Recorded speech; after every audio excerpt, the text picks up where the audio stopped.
सत श्री अकाल जी सारिਆਂ ਨੂੰ। स्वागत है तुहाडा अज दी पंजाबी की क्लास दे विच। अज असीं करांगे जमात 11वीं का विशा लाजमी पंजाबी।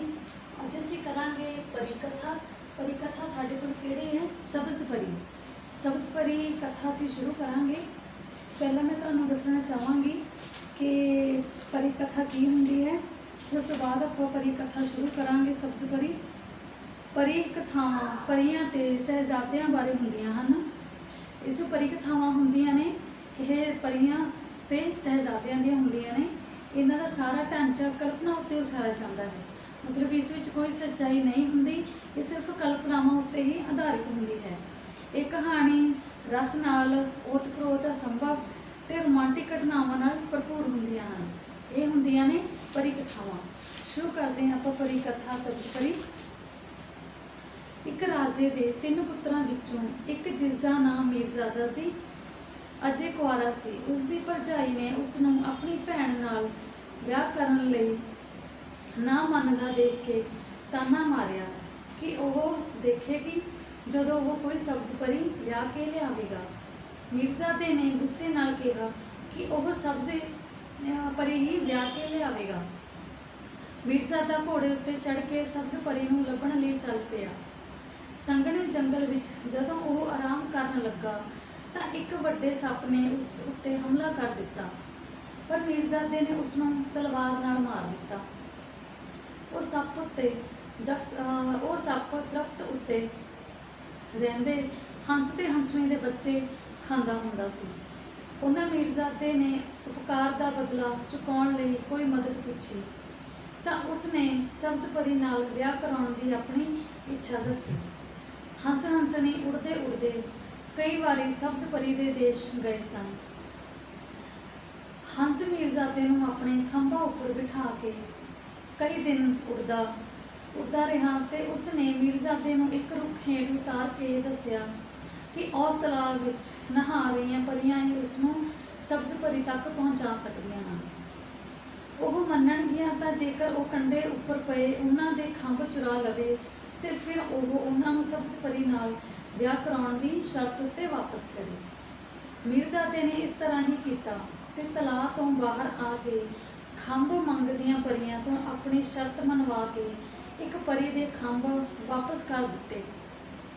ਉਹ ਪਰੀ ਸਬਜ਼ ਪਰੀ ਕੋਲ ਪਹੁੰਚੀ ਤਾਂ ਉਹ ਇੰਨੀ ਦੂਰ ਕਿਸੇ ਲੜਕੇ ਦੇ ਪਹੁੰਚਣ ਬਾਰੇ ਸੁਣ ਕੇ ਹੈਰਾਨ ਹੋਈ। ਉਹ ਸੋਹਣੇ ਸੁਨੱਖੇ ਮੀਰਜ਼ਾਦੇ ਕੋਲ ਪਹੁੰਚੀ ਤੇ ਉਸ ਨਾਲ ਵਿਆਹ ਕਰਾਉਣ ਲਈ ਤਿਆਰ ਹੋ ਗਈ। ਉਸਨੇ ਖੰਭ ਉਤਾਰ ਕੇ ਪਰੀਆਂ ਵਾਲੇ ਕੱਪੜੇ ਪਾ ਲਏ। ਹੁਣ ਉਸ ਵਿੱਚ ਪਹਿਲਾਂ ਵਰਗੀ ਉੱਡਣ ਸ਼ਕਤੀ ਨਾ ਰਹੀ। ਹੰਸ ਦੋਹਾਂ ਨੂੰ ਲੈ ਕੇ ਉੱਡ ਨਹੀਂ ਸੀ ਸਕਦਾ। ਤਿੰਨੇ ਇੱਕ ਬੇੜੀ ਵਿੱਚ ਸਵਾਰ ਹੋ ਕੇ ਸਮੁੰਦਰ ਰਾਹੀਂ ਮੀਰਜ਼ਾਦਾ ਦੇ ਦੇਸ਼ ਨੂੰ ਚੱਲ ਪਏ। ਪਰ ਰਸਤੇ ਵਿੱਚ ਆਏ ਭਿਆਨਕ ਤੂਫਾਨ ਵਿੱਚ बेड़ी दे डुब्बण कारण तिन्ने विछड़ गए। सब्ज़ परी एक शहर विच जा पुजी ते मीरजादा दूजे शहर विच। एक कंढे उपर पुजे हंस ने उन्हां नूं लभण दा फैसला किया। लोकां राहीं सब्ज़ परी दी खूबसूरती राजे तक पुजी। उसने उसनूं अपने महलां विच लिजा के विआह कराउण लई कहा, पर उसने उत्तर दिता कि वह पहलां ही विआही हुई है। उसने राजे तो 1 साल की मोहलत मंगी। सब्ज़ परी ने मीरजादे ते हंस नूं लभण लई अपने महल की छत उत्ते पंछियां लई भांत भांत दे चोगे खिलार दिते। नाल ही हंस दे खाण लई सुच्चे मोतियां दा ढेर ला दिता। बहुत सारे पंछी उत्ते चोग चुगण आउण लगे। एक दिन भुखण भाणे उठदे हंस नूं पंछियां तो महलां उपर सुच्चे मोतियां दी चोग दा पता लगा ਤਾਂ ਉਹ ਉੱਥੇ ਆ ਪਹੁੰਚਿਆ। ਇੱਥੇ ਸਬਜ਼ ਪਰੀ ਨੇ ਉਸ ਨੂੰ ਦੇਖ ਕੇ ਪਛਾਣ ਲਿਆ। ਦੋਵੇਂ ਮਿਲ ਕੇ ਬੜੇ ਖੁਸ਼ ਹੋਏ ਤੇ ਹੁਣ ਉਹ ਮੀਰਜ਼ਾਦੇ ਨੂੰ ਲੱਭਣਾ ਚਾਹੁੰਦੇ ਸਨ। ਉਧਰ ਭੁੱਖਣ ਭਾਣਾ ਮੀਰਜ਼ਾਦਾ ਇੱਕ ਭਠਿਆਰਨ ਤੋਂ ਉਹ ਕੁਝ ਖਾਣ ਲਈ ਲੈ ਕੇ ਉਸ ਨੂੰ ਜੰਗਲ ਵਿੱਚੋਂ ਲੱਕੜਾਂ ਕੱਟ ਕੇ ਲਿਆ ਦਿੰਦਾ ਸੀ। ਇੱਕ ਦਿਨ ਹੰਸ ਨੇ ਉਸ ਨੂੰ ਜੰਗਲ ਵਿੱਚ ਪਛਾਣ ਲਿਆ ਤੇ ਉਹ ਉੜਦੇ ਖੰਭਾਂ ਉੱਪਰ ਬੈਠ ਕੇ ਸਬਜ਼ ਪਰੀ ਕੋਲ ਪੁੱਜਾ। हंस की मदद नाल मीरजादा ते सब्ज़ परी राजे तो चोरी तुर पे। ਆਪਣੇ ਸ਼ਹਿਰ ਕੋਲ ਪਹੁੰਚ ਕੇ ਮੀਰਜ਼ਾਦੇ ਨੇ ਹੰਸ ਨੂੰ ਵਿਦਾ ਕੀਤਾ। ਨਾਲ ਹੀ ਮੀਰਜ਼ਾਦੇ ਨੇ ਆਪਣੇ ਬਾਪੂ ਨੂੰ ਸੁਨੇਹਾ ਭੇਜਿਆ ਕਿ ਉਹ ਸਬਜ਼ ਪਰੀ ਵਿਆਹ ਕੇ ਲਿਆਇਆ ਹੈ, ਉਸ ਦੇ ਸਵਾਗਤ ਦਾ ਪ੍ਰਬੰਧ ਕੀਤਾ ਜਾਵੇ। ਉਹ ਦੋਵੇਂ ਇੱਕ ਬਾਗ ਵਿੱਚ ਆਰਾਮ ਕਰਨ ਲੱਗੇ। ਸਬਜ਼ ਪਰੀ ਨੂੰ ਪਿਆਸ ਲੱਗੀ ਤੇ ਉਹ ਖੂਹ ਤੇ ਪਾਣੀ ਪੀਣ ਲੱਗੀ। ਉੱਥੇ ਇੱਕ ਬੜੀ ਚਲਾਕ ਮਾਲਣ ਸੀ। ਜਦੋਂ ਉਸਨੂੰ ਸਬਜ਼ ਪਰੀ ਬਾਰੇ ਪਤਾ ਲੱਗਾ ਕਿ ਉਹ ਮੀਰਜ਼ਾਦੇ ਦੀ ਪਤਨੀ ਹੈ ਤਾਂ ਉਸਨੇ ਚਲਾਕੀ ਨਾਲ ਸਬਜ਼ ਪਰੀ ਨੂੰ ਬੇਫਿਕਰ ਹੋ ਕੇ ਨਹਾਉਣ ਧੋਣ ਲਈ ਕਿਹਾ। ਜਦੋਂ ਉਹ ਨਹਾਉਣ ਲੱਗੀ ਤਾਂ ਮਾਲਣ ਨੇ ਉਸਨੂੰ ਖੂਹ ਵਿੱਚ ਧੱਕਾ ਦੇ ਦਿੱਤਾ। ਮਾਲਣ ਸਬਜ਼ ਪਰੀ ਦੇ ਕੱਪੜੇ ਪਾ ਕੇ ਉਸ ਵਾਂਗ ਹੀ ਹਾਰ ਸ਼ਿੰਗਾਰ ਕਰਕੇ ਮੀਰਜ਼ਾਦੇ ਕੋਲ ਆ ਗਈ। ਮੀਰਜ਼ਾਦੇ ਨੇ ਜਦੋਂ ਉਸਦੇ ਰੰਗ ਰੂਪ ਵੱਲ ਦੇਖ ਕੇ ਹੈਰਾਨੀ ਪ੍ਰਗਟ ਕੀਤੀ ਤਾਂ ਉਸਨੇ ਕਿਹਾ ਕਿ ਉਸਨੂੰ ਇੱਕ ਸੱਪ ਨੇ ਡੰਗ ਮਾਰਿਆ ਹੈ, ਜਿਸ ਨਾਲ ਉਸਦਾ ਰੰਗ ਕਾਲਾ ਹੋ ਗਿਆ ਹੈ, ਪਰ ਕੁਝ ਸਮੇਂ ਮਗਰੋਂ ਆਪੇ ਠੀਕ ਹੋ ਜਾਵੇਗਾ। ਮੀਰਜ਼ਾਦੇ ਦਾ ਪਿਤਾ ਵਾਜਿਆਂ ਗਾਜਿਆਂ ਨਾਲ ਆਪਣੀ ਨੂੰਹ ਤੇ ਪੁੱਤਰ ਨੂੰ ਮਹਿਲਾਂ ਵਿੱਚ ਲੈ ਗਿਆ।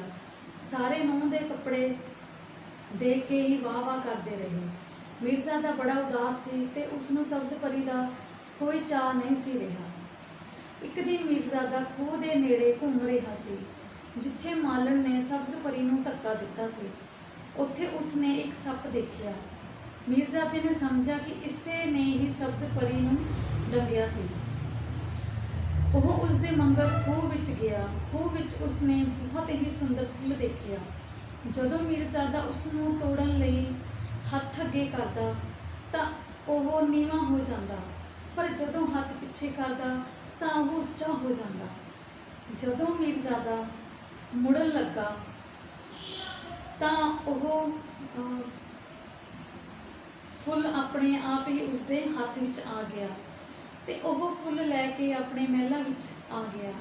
ਜਦੋਂ ਮਾਲਣ ਨੇ ਉਸਨੂੰ ਅਲੌਕਿਕ ਫੁੱਲ ਦੇਖਿਆ ਤਾਂ ਉਹ ਸਮਝ ਗਈ ਕਿ ਇਹ ਸਬਜ਼ ਪਰੀ ਦਾ ਹੀ ਕੌਤਕ ਹੈ। ਉਹ ਸਿਰ ਫੜ ਕੇ ਬੈਠ ਗਈ ਤੇ ਉੱਚੀ ਉੱਚੀ ਰੋਂਦੀ ਹੋਈ ਕਹਿਣ ਲੱਗੀ ਕਿ ਉਸਦੇ ਸਿਰ ਪੀੜ ਹੋਣ ਲੱਗ ਪਈ ਹੈ। ਇਹ ਫੁੱਲ ਨੈਸ਼ ਹੈ, ਉਸਨੂੰ ਜੰਗਲ ਵਿੱਚ ਸੁੱਟ ਦਿਓ। ਮੀਰਜ਼ਾਦੇ ਨੇ ਇੰਜ ਹੀ ਕੀਤਾ। ਕੁਝ ਦਿਨਾਂ ਮਗਰੋਂ ਮੀਰਜ਼ਾਦਾ ਸ਼ਿਕਾਰ ਖੇਡਦਾ ਜੰਗਲ ਵਿੱਚ ਪੁੱਜਾ ਤਾਂ ਉਸਨੇ ਦੇਖਿਆ ਕਿ ਜਿੱਥੇ ਉਸਨੇ ਫੁੱਲ ਸੁੱਟਿਆ ਸੀ ਉੱਥੇ ਫੁੱਲਾਂ ਦਾ ਇੱਕ ਸੁੰਦਰ ਬਗੀਚਾ ਬਣਿਆ ਹੋਇਆ ਸੀ। ਕੁਝ ਦੇਰ ਉੱਥੇ ਬੈਠਣ ਮਗਰੋਂ ਉਸਦੀ ਅੱਖ ਲੱਗ ਗਈ।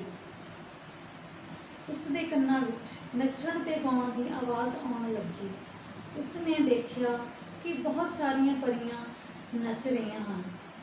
ਜਦੋਂ ਉਹ ਉੱਡਣ ਲੱਗੀਆਂ ਤਾਂ ਇੱਕ ਪਰੀ ਨੇ ਆਪਣੀ ਸਹੇਲੀਆਂ ਨੂੰ ਕਿਹਾ ਕਿ ਆਦਮ ਜਾਤ ਉੱਤੇ ਕਦੇ ਭਰੋਸਾ ਨਹੀਂ ਕਰਨਾ ਚਾਹੀਦਾ, ਇਹ ਬੜੇ ਧੋਖੇਬਾਜ਼ ਹੁੰਦੇ ਹਨ।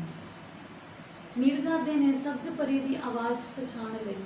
ਉਸਨੇ ਪੁੱਛਿਆ ਕਿ ਜੇ ਉਹ ਇੱਥੇ ਹੈ ਤਾਂ ਉਸਦੇ ਕੋਲ ਕੌਣ ਰਹਿ ਰਿਹਾ ਹੈ। ਸਬਜ਼ ਪਰੀ ਨੇ ਕਿਹਾ ਕਿ ਉਸਨੇ ਉਸਦੇ ਪਿੱਛੇ ਆਪਣਾ ਦੇਸ਼ ਤੇ ਸੁੱਖ ਚੈਨ ਛੱਡਿਆ ਸੀ, ਪਰ ਉਹ ਮਾਲਣ ਤੇ ਸਬਜ਼ ਪਰੀ ਵਿੱਚ ਫਰਕ ਹੀ ਨਹੀਂ ਸਮਝ ਸਕਿਆ। ਉਹ ਫੁੱਲ ਬਣ ਕੇ ਉਸ ਕੋਲ ਬੈਠ ਗਈ ਤਾਂ ਉਸਨੇ ਬਾਹਰ ਸੁੱਟ ਦਿੱਤਾ। ਇਹ ਕਹਿ ਕੇ ਉਸਨੇ ਆਪਣੀ ਦੁੱਖ ਭਰੀ ਕਹਾਣੀ ਸੁਣਾਈ। ਮੀਰਜ਼ਾਦੇ ਨੂੰ ਬੜਾ ਗੁੱਸਾ ਚੜਿਆ। ਉਸਨੇ ਮਾਲਣ ਨੂੰ ਘਰੋਂ ਕੱਢ ਦਿੱਤਾ ਤੇ ਫਿਰ ਉਹ ਤੇ ਸਬਜ਼ ਪਰੀ ਖੁਸ਼ੀ-ਖੁਸ਼ੀ ਰਹਿਣ ਲੱਗੀ। ਇਹ ਸੀ ਪਰੀ ਕਥਾ ਸਬਜ਼ ਪਰੀ, ਜਿਸ ਨੂੰ ਹੁਣੇ ਅਸੀਂ ਪੜ੍ਹ ਕੇ ਹਟੇ ਹਾਂ। ਇਸ ਦੇ ਜੋ ਪ੍ਰਸ਼ਨ ਉੱਤਰ ਨੇ ਉਹ ਤੁਸੀਂ ਆਪਣੀ ਪੱਕੀ ਕਾਪੀ ਉੱਤੇ ਕਰਨੇ ਨੇ ਤੇ ਯਾਦ ਵੀ ਕਰਨੇ ਨੇ। ਪਹਿਲਾ ਪ੍ਰਸ਼ਨ ਹੈ ਸਾਡੇ ਕੋਲੇ, ਮੀਰਜ਼ਾਦਾ ਪਰੀਆਂ ਦੇ ਦੇਸ਼ ਕਿਵੇਂ ਪਹੁੰਚਦਾ ਹੈ। ਦੂਸਰਾ ਪ੍ਰਸ਼ਨ ਸਾਡੇ ਕੋਲੇ, ਮੀਰਜ਼ਾਦੇ ਤੋਂ ਵਿਛੜ ਕੇ ਸਬਜ਼ ਪਰੀ ਨੇ ਉਸ ਨੂੰ ਕਿਸ ਤਰ੍ਹਾਂ ਮੁੜ ਲੱਭਿਆ। ਤੀਸਰਾ ਪ੍ਰਸ਼ਨ ਸਾਡੇ ਕੋਲੇ, ਮਾਲਣ ਨੇ ਸਬਜ਼ ਪਰੀ ਨਾਲ ਕਿਸ ਤਰ੍ਹਾਂ ਧੋਖਾ ਕੀਤਾ। ਚੌਥਾ ਪ੍ਰਸ਼ਨ ਸਾਡੇ ਕੋਲੇ, ਮੀਰਜ਼ਾਦੇ ਨੂੰ ਹੰਸ ਕਿਵੇਂ ਮਿਲਿਆ ਤੇ ਉਸ ਲਈ ਕਿਵੇਂ ਮਦਦਗਾਰ ਬਣਿਆ। ਲਾਸਟ ਕੁਐਸਚਨ ਆ ਸਾਡੇ ਕੋਲੇ, ਮੀਰਜ਼ਾਦਾ ਤੇ ਸਬਜ਼ ਪਰੀ ਕਿਵੇਂ ਵਿਛੜਦੇ ਤੇ ਫਿਰ ਕਿਵੇਂ ਮਿਲਦੇ ਹਨ। ਇਹ ਨੇ ਪ੍ਰਸ਼ਨ ਉੱਤਰ ਜੋ ਤੁਸੀਂ ਯਾਦ ਵੀ ਕਰਨੇ ਨੇ ਤੇ ਆਪਣੀ ਪੱਕੀ ਕਾਪੀ ਉੱਤੇ ਲਿਖਣੇ ਵੀ।